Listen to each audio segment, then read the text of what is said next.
सबको जय मसीह की। आज तारीख है 25/7/2025 और हम सुबह का वचन पढ़ेंगे। प्रेरितों के काम उसका 26 अध्याय। अग्रिप्पा ने पौलुस से कहा, तुझे अपने विषय में बोलने की आज्ञा है।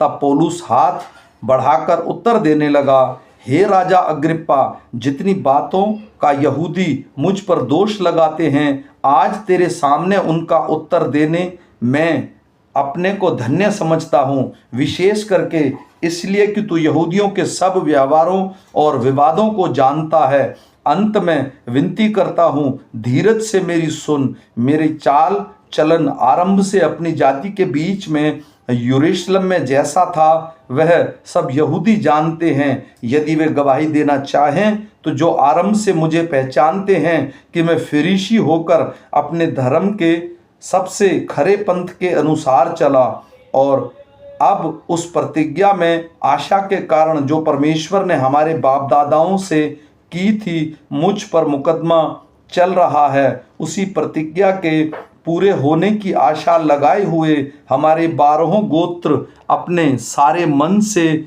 दिन रात परमेश्वर की सेवा करते आए हैं। हे राजा, इसी आशा के विषय में यहूदी मुझ पर दोष लगाते हैं, जबकि परमेश्वर में मरे हुओं को जिलाता है, तो हमारे यहाँ यह बात क्यों विश्वास के योग्य नहीं समझी जाती? मैंने भी समझा था कि यीशु नासरी के नाम के विरोध में मुझे बहुत कुछ करना चाहिए, और मैंने यरूशलेम में ऐसा ही किया और प्रधान याजकों से अधिकार पाकर बहुत से पवित्र लोगों को बंदीगृह में डाला, और जब वे मार डाले जाते थे तो मैं भी उनके विरोध में अपनी सहमति देता था। हर आराधनालय में उन्हें ताड़ना दिला दिलाकर यीशु की निंदा करवाता था, यहाँ तक कि क्रोध के मारे ऐसा पागल हो गया कि बाहर के नगरों में भी जा जाकर उन्हें सताता था। इसी धुन में जब मैं प्रधान याजकों से अधिकार और आज्ञा पत्र लेकर दशमीक को जा रहा था, तो हे राजा, मार्ग में दोपहर के समय मैंने आकाश से सूर्य के तेज से भी बढ़कर एक ज्योति अपने और अपने साथ चलने वालों के चारों ओर चमकती हुई देखी।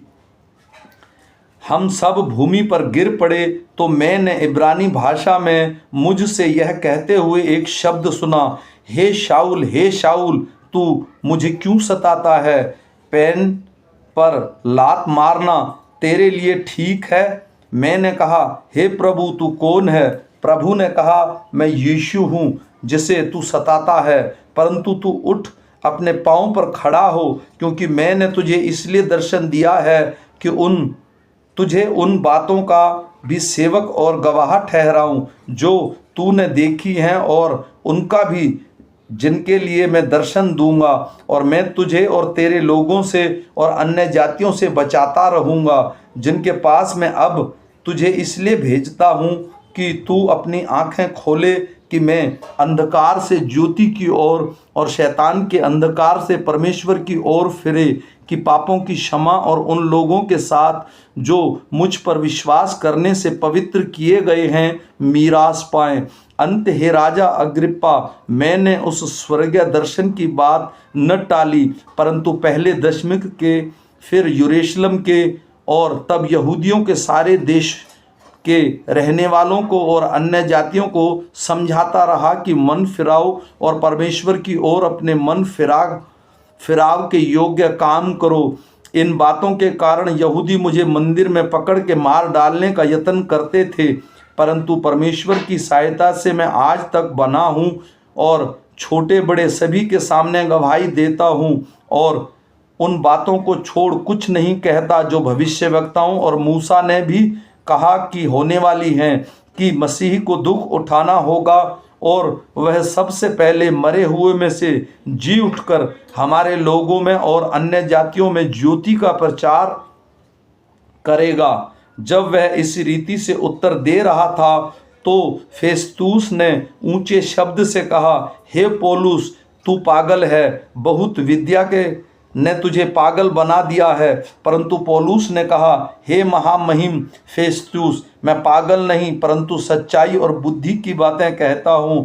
राजा भी इसके सामने मैं निडर होकर बोल रहा हूँ, ये बातें जानता है और मुझे विश्वास है कि इन बातों में से कोई उससे छिपी नहीं, क्योंकि यह घटना किसी कोने में नहीं हुई। हे राजा अग्रिप्पा, क्या तू भविष्यवक्ताओं का विश्वास करता है? हाँ, मैं जानता हूँ कि तू विश्वास करता है। तब अग्रिप्पा ने पौलुस से कहा, तू थोड़े ही समझाने से मुझे मसीह बनाना चाहता है? पौलुस ने कहा, परमेश्वर से मेरी प्रार्थना है कि क्या थोड़े क्या बहुत, मैं केवल तू ही नहीं परंतु जितने लोग आज मेरी सुनते हैं, इन बंधनों को छोड़ वे मेरे समान हो जाएं।